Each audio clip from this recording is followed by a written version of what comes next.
So without further ado, I would like to introduce Sue and Keith. And I don't know if you're going to both stay at the microphone together, or you're going to... Okay, great.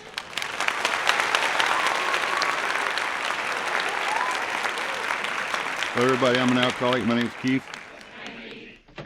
And I'm a grateful member of the Al-Anon family group, and I'm Sue.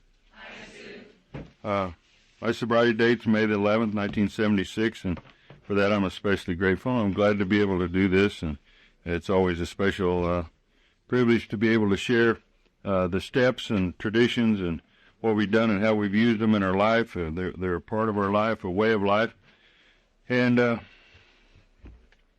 it's always good to do this. I read something in my meditation the other day that was quite, it just kind of stepped out to me, and it said something to this effect that, my experiences are mine, and I can't give them to you for you to use unless you know I care. And I do care. I wouldn't share how these steps have affected our life if I didn't care for you.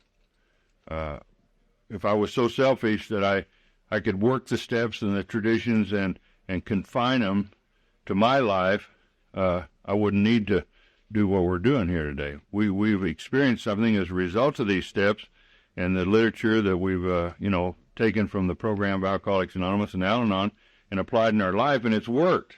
And I say that in a sense of we've been together for 35 years. We've been married for 33 years, and our life is totally, absolute, and totally different for the last 19 and a half years than it was for the 13, 14 years or what have you prior to that.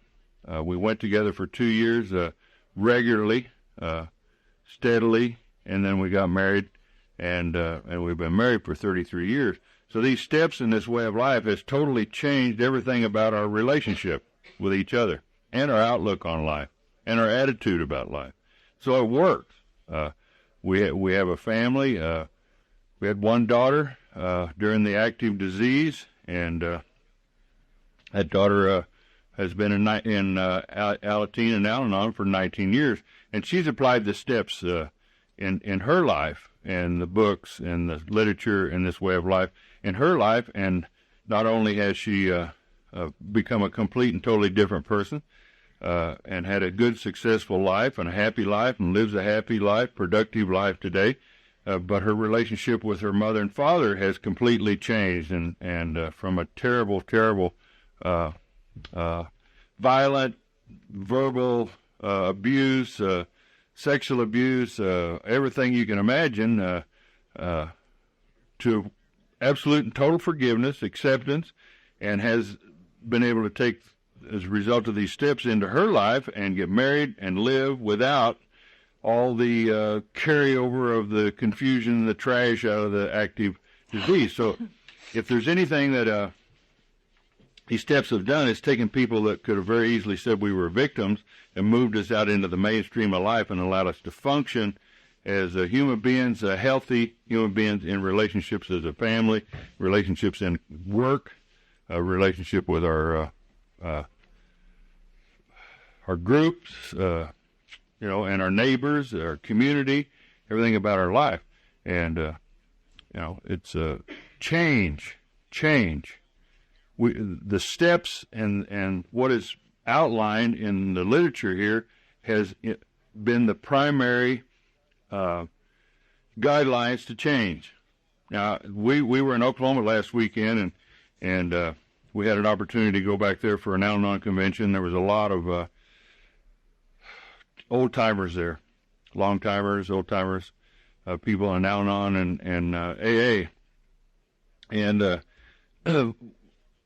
we had an opportunity to talk to people who've been here 30 and 40 years and seen things go over and over and over and change over and over and all those kind of things. And one of the most important things is that I got last weekend, we had a little book study with some people who are very knowledgeable with the book.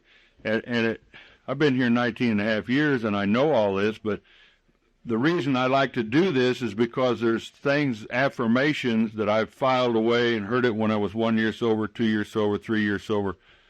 And then I kind of I guess, rest on my laurels, and then things come up, and I reach back and I get the important things and pull them out, put it to use again.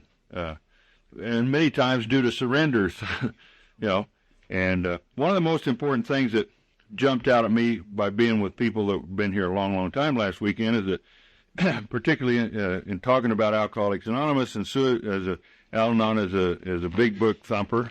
And if you want to know anything about disease of alcoholism, why, you go to the big book of Alcoholics Anonymous. That's where it describes it. That's the textbook for the disease of alcoholism.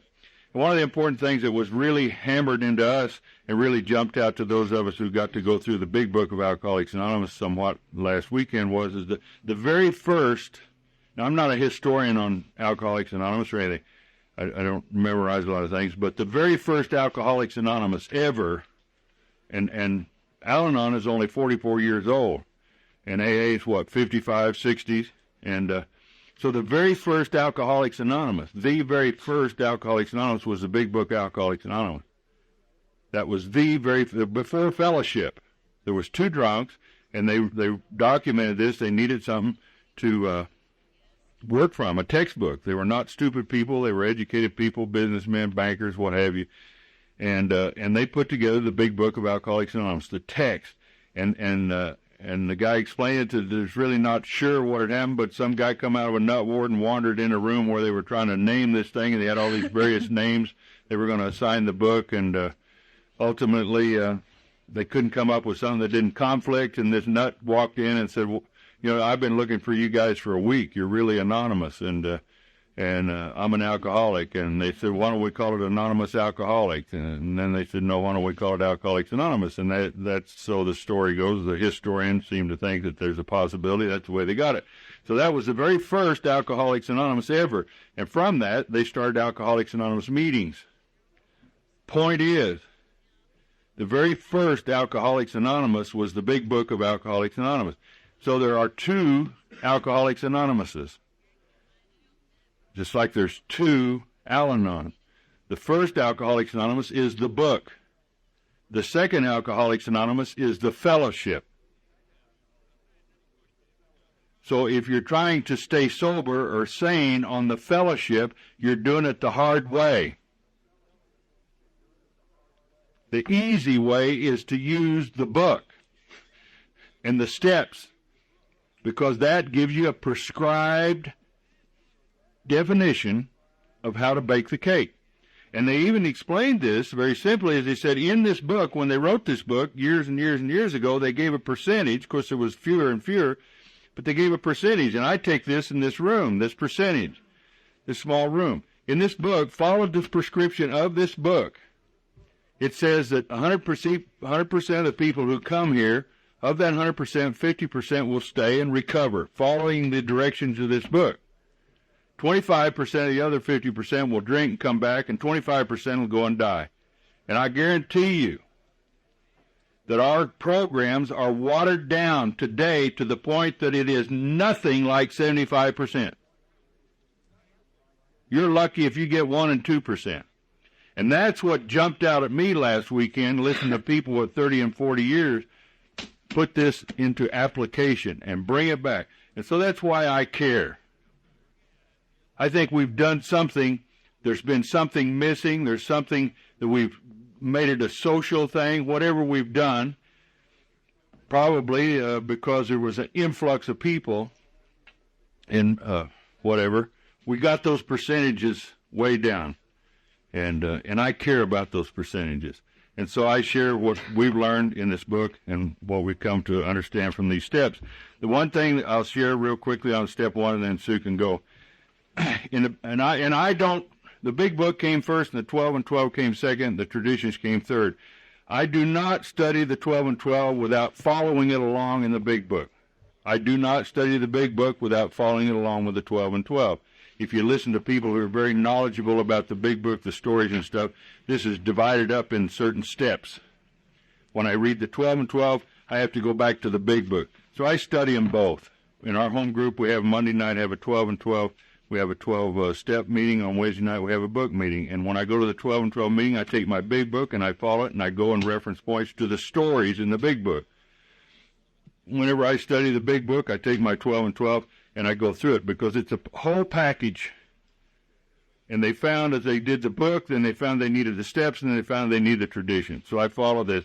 It's very important to me to share with you that one of the things that I recognized about a period of 4 years that I drank in and out of Alcoholics Anonymous, I tried to take the second half of the first step without taking the first half of the first step. And in my relationship, for me to come into this relationship of you as a fellowship, this book as a text, and my family, and try to fix the unmanageability of my life without admitting that I'm powerless, I could not stay sober. Ironically, we were talking just a few minutes before we started this meeting, and Jim and I outside, and we were talking about it.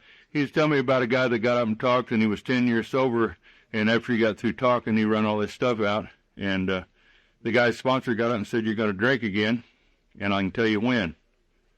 And the guy said, "What do you mean?" He said, "You're going to drink again, and when you're going to drink again is you're going to run up against a surrender which you will not surrender to. That's when you're going to drink. And what you're going to say right before you drink is this: screw it, nobody cares, and even me."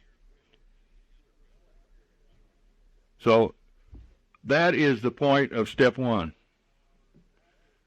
I had to become powerless. That is the most important reference point to my entire program, to my sobriety, to my relationship, or anything else.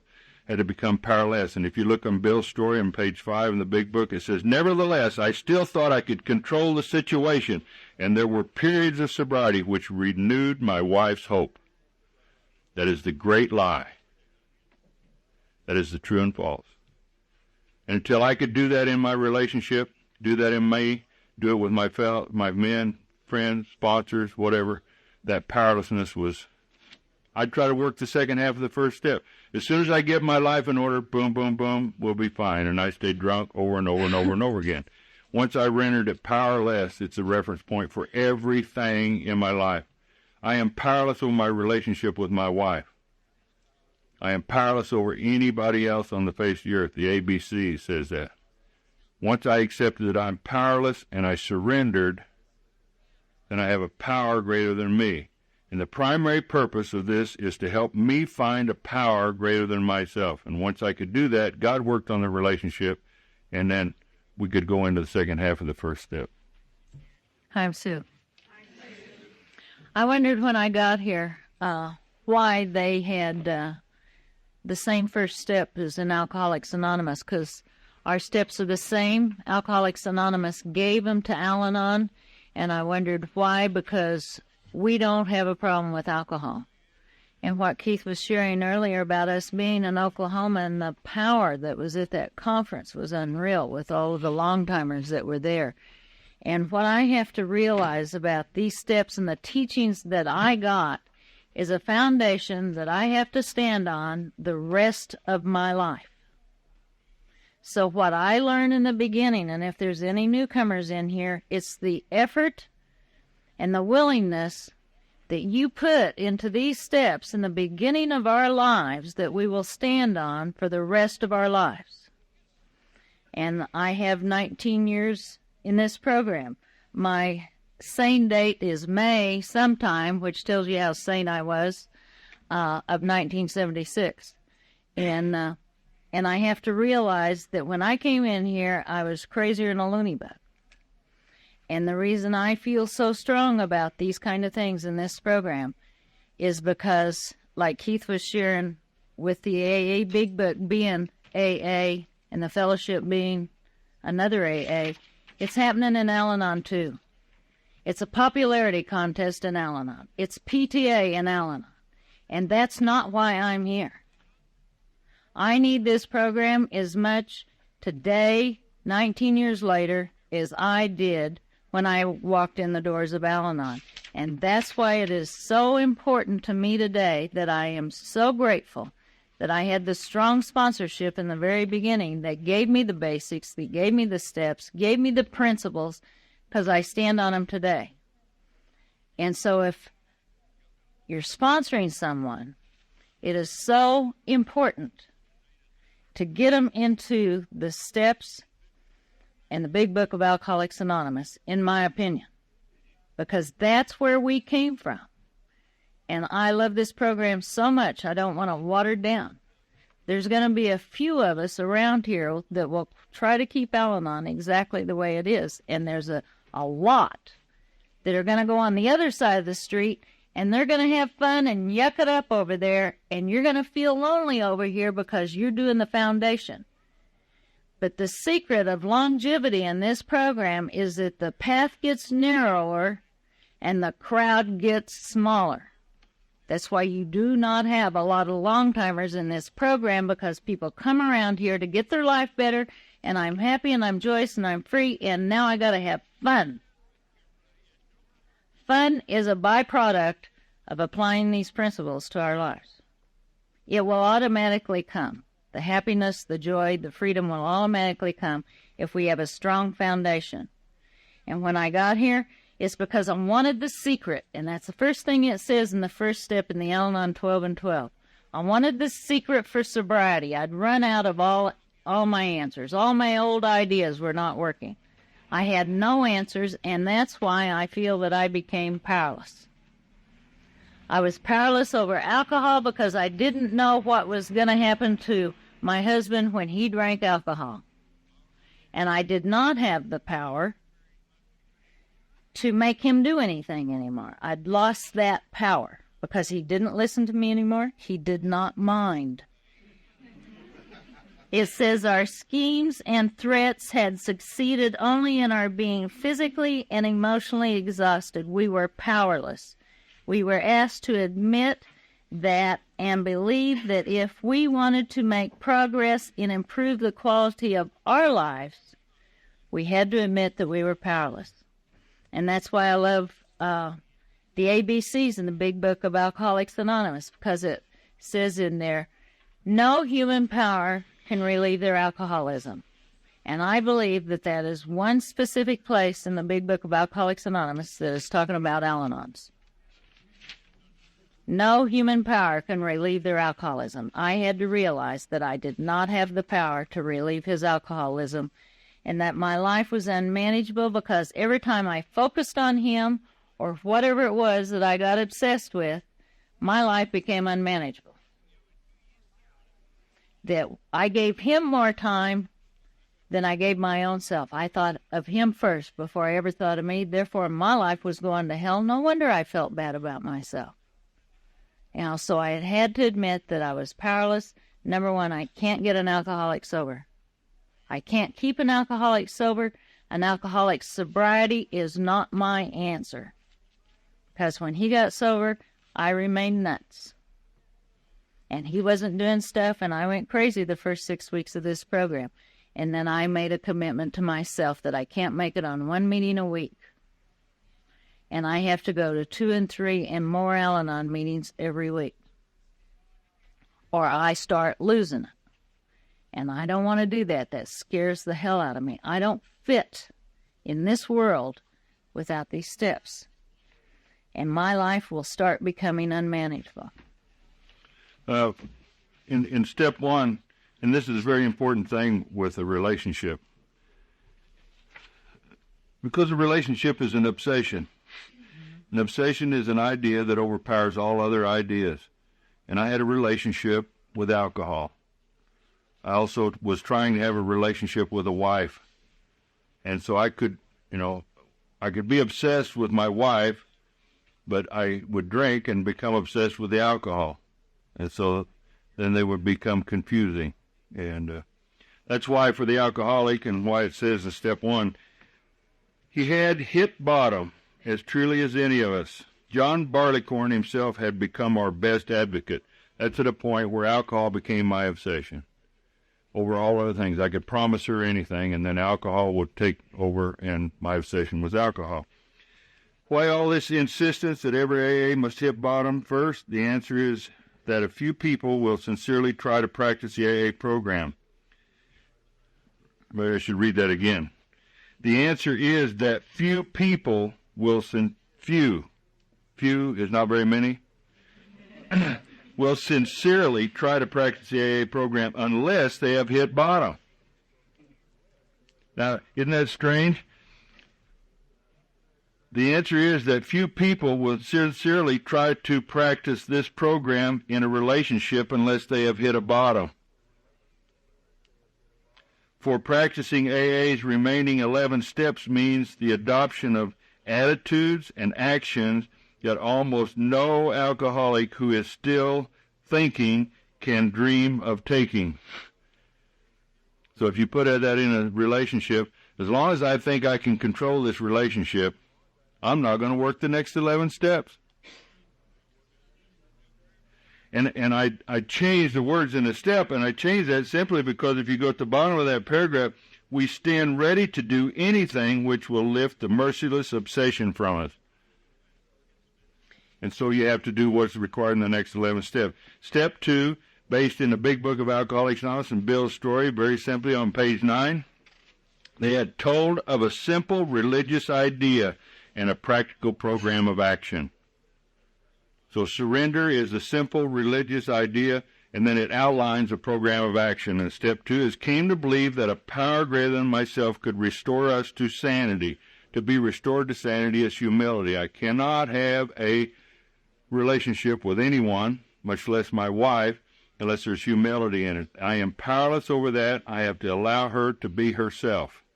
I have to allow you to be yourself. And that in itself induces humility. See? That induces humility. If you haven't taken the first step, you get in and you try to control. You get in and you try to control. And so it doesn't work. In Al-Anon, I had to believe, I had to look at myself and see what I was doing that was causing me the insanity and the thinking in my life, which is talking about the obsession. And my obsession was the alcoholic. You had to let him go. How do you let him go? And in reading in the AA, the Al-Anon 12 and 12 and the AA Big Book, one of the things that I got out of that in the second step is that in both Alcoholics Anonymous and Al-Anon literature, it talks about how intelligence is not our answer, but can be our enemy.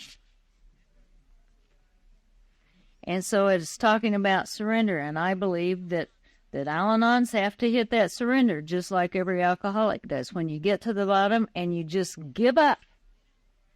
Because the last drunk in our home, it's like, that was my bottom. And I looked at Keith and said, I don't hate you anymore, but I don't love you either.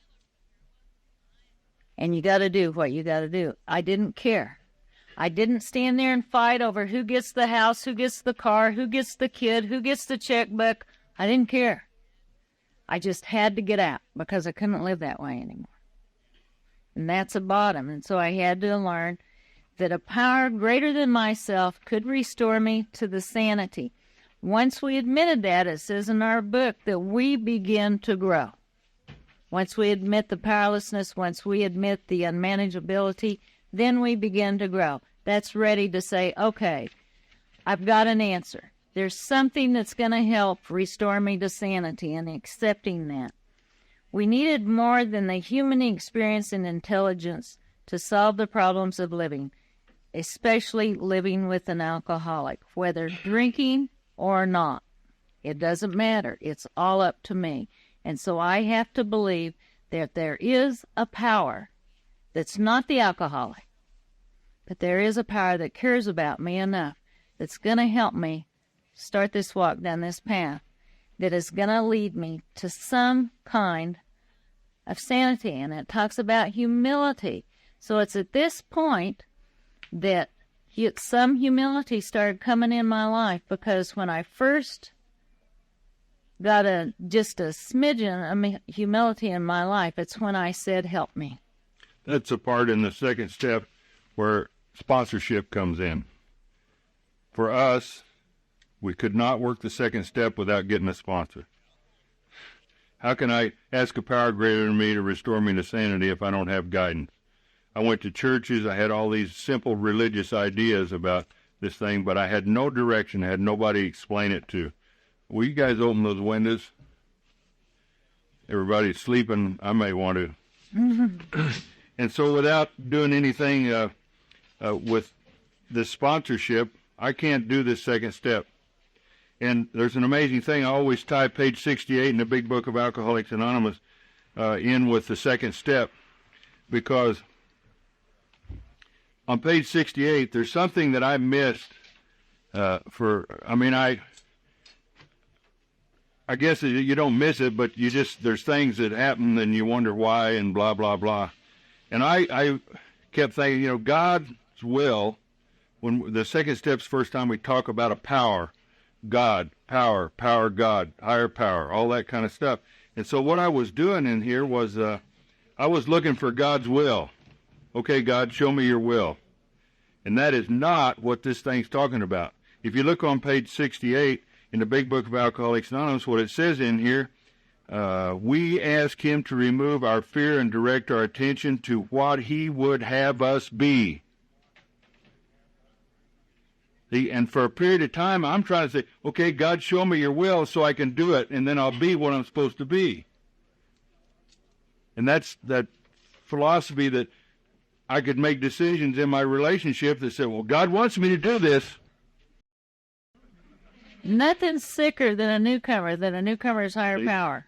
And what God wants us to do, I heard it said this weekend, that responsibility is having the attitude to respond to God's will. See? And so that's a change of attitude. Step 2 is a change of attitude. And one of the things that we talk about in here, true humility is only, when you get to step 3, it's talking about, in the Big Book, talks about getting on your knees with another human being and doing step 3. That brings another human being in for you to use as a witness that you got on your knees or got in a position, got up here, you down here,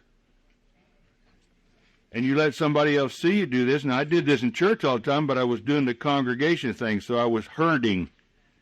But to get with somebody else and get personal. And the same way with step 5, and the same way with some of these other steps, and same way with my relationship. True humility in my relationship was for me to let my family see that I, the king, was asking for help. And the buzzword for that was sponsor. And they told me I needed a sponsor so that an idiot wouldn't be running my life. An idiot had been running my life for 36 years. And so that was the thing that showed my family that I'm willing to do it a different way. They were so used to me doing things and failing that the sponsor was a new word. It was a new direction. And it was pointed out, and we all got sponsors, and we followed direction. We didn't argue with that. When we come to believe that a power greater than us could restore us to sanity, the faith and the strength that was coming from that was that we're taking somebody else's ideas and putting them in here and trying to do it like them. See? And the insanity of an Al-Anon is you hear it so many times, you can't tell me what to do. Now, why do we feel so strong about that after we come to this program and we ask for help, and now we're looking for a power greater than ourselves to restore us to sanity when we gave all that power before we got here to an alcoholic, and the disease of alcoholism drove us nuts. And we came here and we said, help me. And then we say, no, you can't tell me what to do. And it totally contradicts everything we come here for. And if you're sponsoring somebody like that, say, wait a minute, and take them right back to the first step. Take them right back to the first step and say, I thought you were powerless because I didn't have a God in my life when I got here. So a power greater than myself was sponsored. And that's going to lead me on a road to the third step. Once I get this sponsor, that sponsor is going to start me on a path that's going to introduce me to a higher power that is a power greater than any human being. But when I get here, I'm still relying on human beings as my higher power. So in the very beginning in this program, my sponsor was my higher power. And I don't think there's anything wrong with that if you have chosen strong sponsorship in your life. One thing Sue and I were talking about just recently, because there's something in the area of relationships that's coming up. People are having trouble with relationships because they have conflicting sponsor direction. And you can do that. I mean, I was so sick that I picked sponsor in the very beginning that was sick like me. Sick attracts sick, just like relationship. You come in here and guy and gal can get together, and if they're sick, they attract sick. You come in here, and if you're sick, you can find somebody in AA that's sick, or Al-Anon that's sick, that'll co-sign you're sick, and you can ask them to be your sponsor, so two sickos are going down trying to sponsor. I mean, I've had some very sick sponsors. And I look back on it and I think, my God, it's amazing I stayed sober. You know, which in itself lets me know that God was in that thing, or I wouldn't have, because some of my sponsors are drunk. I had a sponsor that blew his head off. I had a sponsor that got drunk, and he was directing me. See, and I thought he was doing it. So there's a very important thing that comes in step 3. Step 3 made a decision to turn our will and our lives over to the care of God as we understood Him. In the very beginning, I turned my will and my life over to God as I understood Him was a sponsor, and sometimes a group. And this is the first place that we see God. This is the first place in our program that it talks about God. On step 3, page 35, once we have placed the key of willingness in the lock and have the door ever so slightly open, we find that we can always open it more. The door of the sick mind opens from the inside. There is no keyhole on the outside. If it were, why churches and psychiatrists and all kinds of well-meaning people, families and loved ones, could open that door and put the answer in and you'd be fine. The door to the sick mind opens from the inside. And so sponsors and people who try to help us have to trick us to get us to open that door just a little bit. See? So that's what sponsors for. To me, my sponsor in the very beginning was in my life to make me feel bad. And I'd tell her that. You make me feel bad. You hurt my feelings. And she'd say, good, because we're here to save your life. You know how to handle the bad feelings. We're here to save your life. We were listening to a tape of my sponsor. My sponsor is Jack Sullivan in Louisville, Kentucky. And Jack's sober 33 years now, something like that, a little more. And Jack said, you know, if you don't want to help me to help you, I can't help you. Jack told me the other day, he said, here's the role of a sponsor. Get this straight and tell it exactly like I told you to the people you sponsor. I talk, you listen. When you quit listening, I quit talking, and we're done. If you ask me to be your sponsor, then I share with you because I care for you. When you don't want to listen to me anymore, we're through talking. It's over. I can't sponsor you anymore. See? And what that did in a relationship is we were trying to sponsor each other. Let me talk and you listen. And that's what got her sick. Nobody was listening. And so nobody was listening. See? And we go to AA speaker meetings together when we was new. That's the only place we could get along.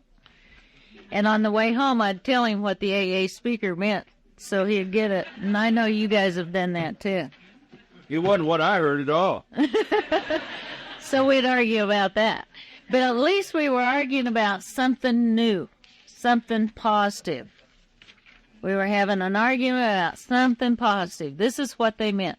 And it wasn't like, you did this, you did that. You're not going to drink. You're not going to screw around. You're not going to do this. We was arguing about program stuff. And so something was getting in because we was trying to prove to each other that this works if you'll only hear it right. So we were both convinced. We has both been surrendered. And it says to learn is to recognize, reach out, accept, and act. And that's the third step. That's humbly made a decision to reach out, recognize, accept, and to act. On what? On this way of life. On this way of life. It says it's a spiritual gift. And it is the beginning of turning it over, letting go and letting God, and all those kind of things. It's our motivation to work the rest of the steps, and it gives us hope because it says, if we do this, it is ours alone. Nobody can ever take it away from us. One of the things that's really important to establish the first 3 steps is the powerlessness, and that somebody greater than you is going to help you. And God talks through people.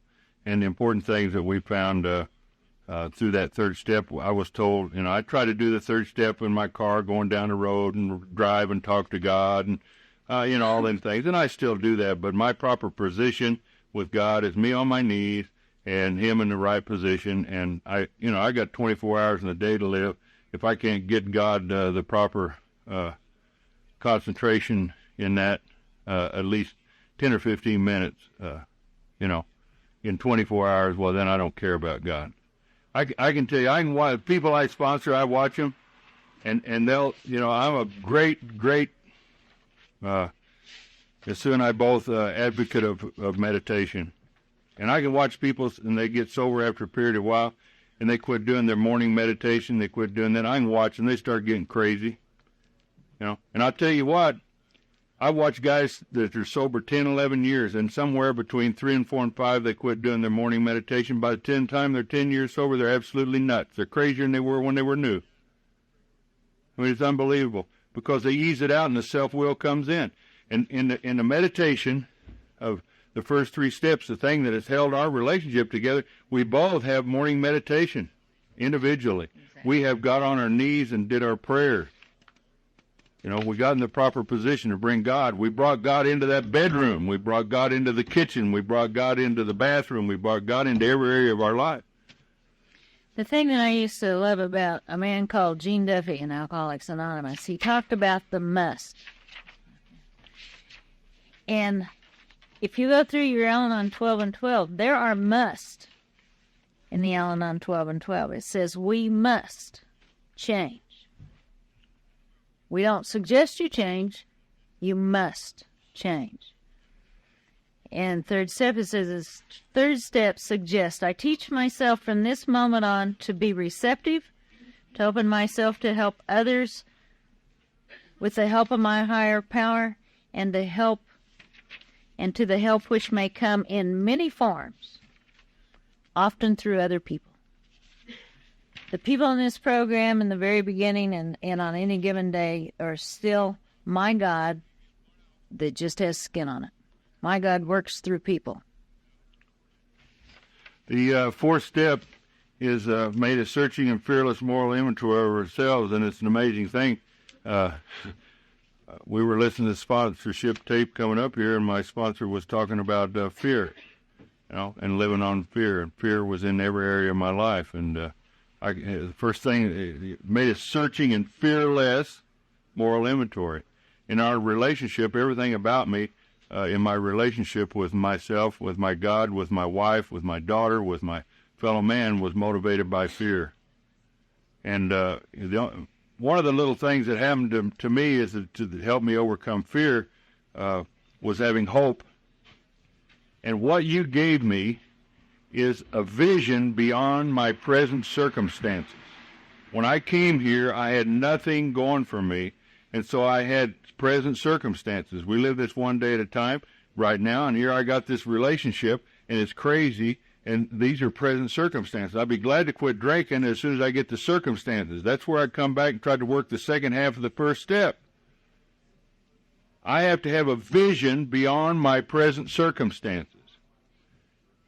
You stop and think about it. How do you get a vision? If you're sick in the mind and you got an obsession, how do you get a vision beyond your present circumstances when they tell you to live right now? And by doing this fourth step, gave me a vision beyond my present circumstances.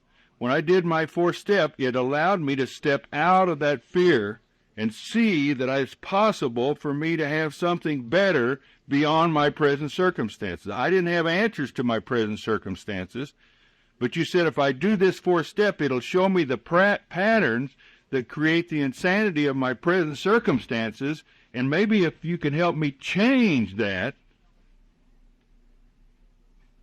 then I can have something better. And so my excitement was not about running in there and doing this fourth step. My excitement was the fact that you gave me some bait. They used to have them dog races where I grew up, and they always had a rabbit or a carrot simulated in front of the greyhound, and they'd have these dog races, and this mechanical rabbit would run ahead of the dogs, and the dogs would chase that. And so the fourth step was the first bait that you gave me that I could have something beyond my present circumstances. So at that point in time, I put my relationship on hold of my present circumstance. I put my relationship with my family, with my God, everything on hold. And I said, okay, I'm going to get in here and work on this fourth step. And that is going to help me see that there's something better down the road. I didn't come to Alcoholics Anonymous because I wanted to stay the same. I came to Alcoholics Anonymous because I wanted to be different.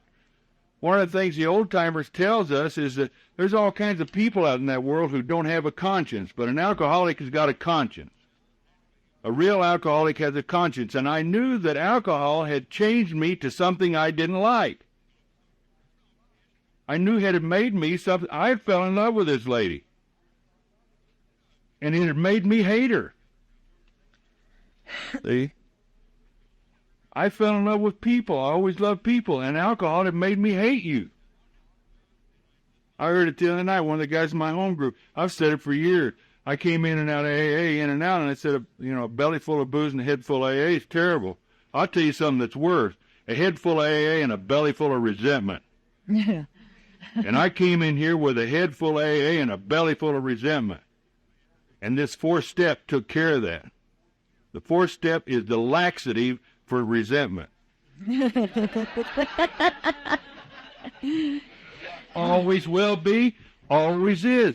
Even in the 10th step, go back to this. Always will be, always is. When you're battle locked with resentments, the fourth step is the laxative for the resentment. What an analogy, but it's so true. It's something we all understand that people out there don't know how to explain it to us. The Al-Anon fourth step, the blueprint for progress, was introduced to me as a way to do the inventory. And I can remember reading a question in there, and it's a question and answer session. I said, yes, no, maybe, sometimes. And I remember thinking it had a question, how long has it been since you've been to the dentist? What has that got to do with my drunk husband and the violence in my home? What has that got to do with me being crazy, other than I didn't know how to take care of myself? The fourth step is the tool that shines the light on the true source of the problem. What's the problem? And they used to say, every time you look in the mirror, you see the problem. And I couldn't get it that way, so my sponsor, bless her heart, got me into the big book of Alcoholics Anonymous and the 4-column inventory. And that's the way I did my inventory, and that's the way I give this step away to people I sponsor, because it has the 4 columns. The first column is the resentment, the second column was the cause, the third column is how it made me feel, and the fourth column was what part did I play? And I wanted to feel better. I did not. Up to this point, Keith had always been the problem. And on any given day, I was the victim. And I wanted to grow, and I did not want to be the victim anymore, because everybody's always saying, this program is full of volunteers. There are no victims. Nobody held a gun to my head and said, you got to marry an alcoholic. It was my choice. So what was there about me that caused all these problems in this marriage? Because you're saying it's me. So I wrote Keith's name down. The second column was the violence. The third column is it made me feel like nobody, like I didn't count and all that kind of stuff. And then I couldn't think of the fourth column. And my sponsor told me to get on my knees and ask God to put the words in the pencil that I needed to see, because I didn't want to be a victim anymore. And I did that, and I'll never forget, when I got up, it was like watching a video. I could hear it, I could see it, and I'd say, blah, blah, blah, blah, blah, and shake my finger in his face, and he'd say, get out of my face. And I'd take one step closer, and he'd say, Sue, if you don't get out of my face, I'm going to hit you. And I would take one step closer, and he'd hit me. And I thought, my God, it was me. I caused the violence in that home. If I just walked away and kept my mouth shut, none of that violence would have happened. He told me to quit, and I couldn't quit. I was no different than the alcoholic can't quit drinking. I couldn't quit getting in his space. And that's how important that step is to me. It pointed out every one of my character defects that was causing my husband and I to go opposite directions. Well, we invariably find that at some time in the past we have made decisions based on self, which later places in a position to be hurt. I had to get out of the way, and that's where a sponsor comes. A sponsor's the thing that was able to say, listen to me, you are obsessed. A sponsor became a noise louder than my brain. A sponsor became a noise, a distraction that's louder than her. Hey, look over here. It distracted me, and the door opened, and bam, they shoved the answer in. See? And the thing with Al-Anon's about the fourth step that I couldn't understand, it says fearless. I wasn't afraid of nothing. I told my sponsor, I'm not afraid of nothing. And when I realized that, that became my greatest fear. And I couldn't realize.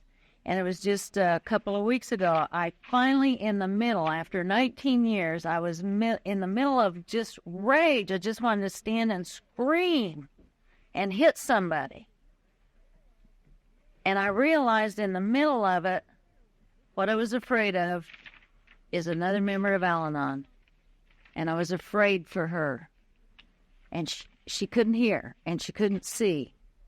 And I was afraid for her, and I got angry. And I thought right in the middle of it, my God, it is fear.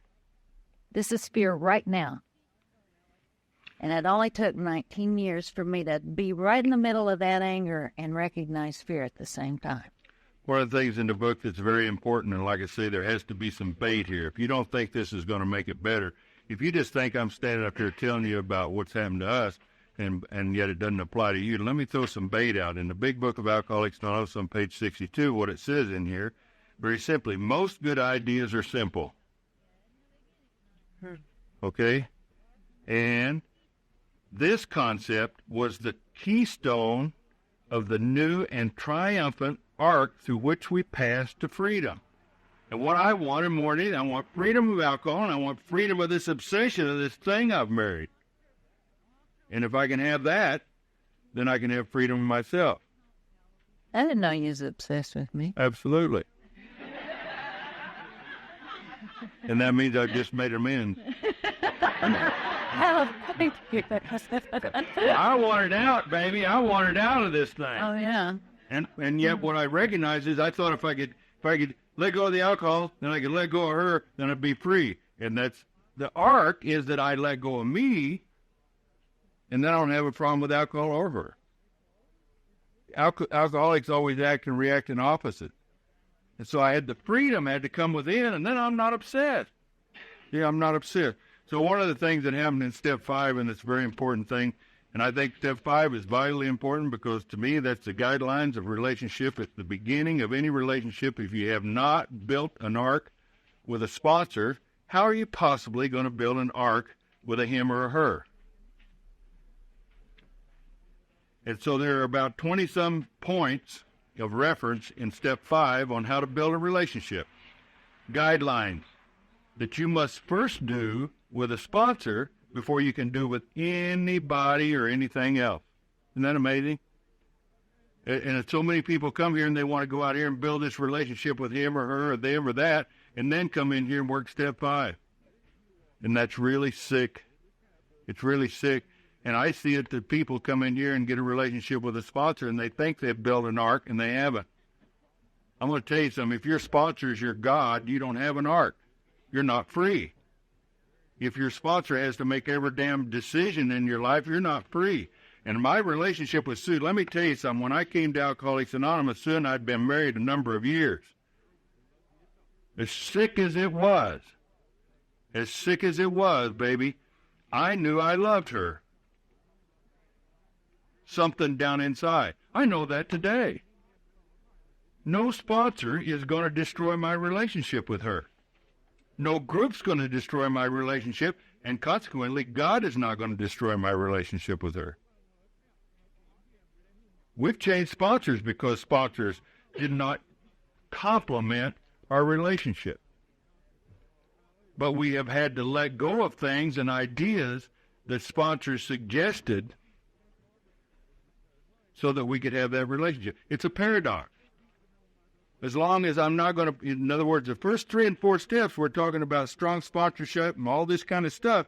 But let me tell you something. Me and her together, we've been together 35 years.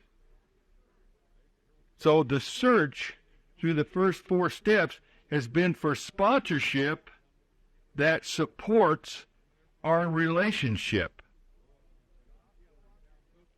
Not sponsorship that's trying to push that relationship away or make us choose. See? So we have sponsorship that supports our relationship. And what that means is that sponsor supports our program and not squeezing or pulling our relationship. If this program says that this program puts families back together, why would you ask somebody to be your sponsor that doesn't talk about that? That's what we're talking about. And in step 5, the thing that was so important to me, it says, first we admitted to God. And the 5th step was the one that I was the most afraid of. Because I knew God knew, and I didn't want to tell anybody. But once I tell another human being, the jig's up. And so that's what I was afraid of. And I went to my sponsor's house. We did the 3rd step together. We knew God was in the room. And then the second thing that is so important to this, that gives us the freedom, is the first thing we do when we start reading that 4th step is that we admit to ourselves for the first time out loud in front of somebody else. It's the humility that starts coming into our life. It humbled me to sit there and look another person straight in the eye and say, yes, this is who I am. And once I was ready to admit out loud to somebody else, knowing God that was in the room, this is who I am, I knew the next thing that I had to start doing was changing. Because now somebody knows all my character defects, somebody knows all of my patterns, somebody knows everything that I do to manipulate him. So when I call her the next time and say, he's doing this, he's doing that, and I'm going to do this, she's going to say, oh, no, you're not. Because that's your character defect. He's doing just fine. Leave him alone. And I used to ask her, whose side are you on anyway? Let me run through these things real quick. In step 5 in the 12 and 12, there's 23 guides to a relationship. And if you don't get this down in step 5 with what you're trying to do in the steps with a sponsor, that's why I don't believe you can go do step 5 with catch a squirrel off the street and say, let me do it. It says right here in our Al-Anon 12 and 12, do not choose a family member or a close relative or the alcoholic. Right. Big mistake if you do that. Well, ultimately, to have a relationship, you have to be open. So essentially, if you get into a relationship and if really and truly your first, you come in here with the infatuation, the lust, and so the lust turns into, something you're trying to make permanent, and then it becomes communication, you will essentially do a 5th step with that person. But you can't live without being transparent. See? But when I was new and I first did my inventory, I hid it from him because if he'd read all of that stuff being new like he was, it would have been like pouring salt in a wound. Yeah. He knew it, but he didn't need to be hurt by it. See, one of the things was... And as we heal, we can hear things about each other because we're working on acceptance of who we are. When we fought, we threw all this stuff out. What can I say to hurt you more? Mm-hmm. Now, you don't have to drink together to do that. I mean, relationships that just started this morning can do that this afternoon. See? But what I had to do with this step is that I had to, the values of what I'm going to read to you in step 5 here is it brought the truth out. The truth. So a lot of things we say to try to hurt somebody if they think they're hurting us, the truth weeds it out. So if you look in the 12 and 12 of the AA 12 and 12, the very first rule of love, we not me, is they all deflated our ego. So in any relationship, you can't have ego. Right. You can't have a relationship with somebody and have ego at all. There is no, that's where the tradition is so important. There's one ultimate authority, and it ain't me. Okay, the next one is peace of mind, long-term relationship. You can't have a relationship without peace of mind. You can't have. You either love or you hate. You either love or you hate. You either attract the things you fear the most, you attract the things you love the most. The second part of a long-term relationship, I'm reading out of 12 and 12, page 55, we cannot live alone with our pressing problems. We, that's the second most important part of any relationship, is a we. We. Has to be two. We. I want you to do this, and I'm going to do that. Yeah. We do stuff. Any relationship has to have something that's vitally important. If we have swept the searchlight, you cannot have a relationship if you start the relationship out with secrets. I can have secrets of the past in my fifth step, but I cannot have a relationship with her today if I got a secret today. Every time I pick up a secret and I don't communicate, my secret could be as simple as me thinking, you may think you want me to do this, but I am not going to do this. So I allude to the fact that you can convince me that I'll do it, but I'm really not going to do it. So I got a secret. And it can be just as simple as, I got to run to the store. How much money you got in your wallet? And you got $20 in your wallet, and you say 5. Okay, on page 56, right, page 56, even AA old-timers sober for years often paid dearly for skimming this step. They will tell how they tried to carry the load alone, how much they suffered of irritability, anxiety, remorse, depression, and how unconsciously seeking relief they would sometimes accuse even their best friends of the very character defects they themselves were trying to conceal. My relationship with her, if I'm doing that with her, ain't going to work. Right there is no more games, man. No more games. We don't play those games anymore in this relationship. There are no games in this relationship. We got communication. That's the fourth little gig there, okay? And if you're going down on that same page, it says, everybody had to confess his own. And that's the fifth truth about you. Me. Here's how I feel. This is what I believe. This is what I'm thinking now. And this is what I'm doing at step 5. But these are guidelines for a relationship. The sixth one is at the bottom. Most of us would declare that without a fearless admission of our defects to another human being, we could not stay sober. And that's the acceptance of me. I have to admit that to her. See? The seventh one is we get rid of our terrible sense of isolation. How can you have a relationship if you got a terrible sense of isolation? See? You learn that in the fifth step. The eighth one is over on page 57. That's one reason we loved alcohol too well. It did let us act extemporaneously. You cannot act extemporaneously in a relationship because you're building secrets again and lies. Where is it? The seventh one. Where are we?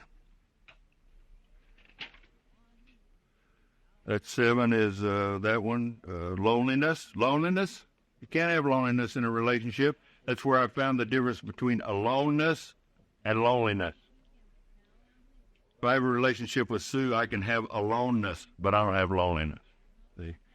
And the eighth one is down Same here. thing with your God.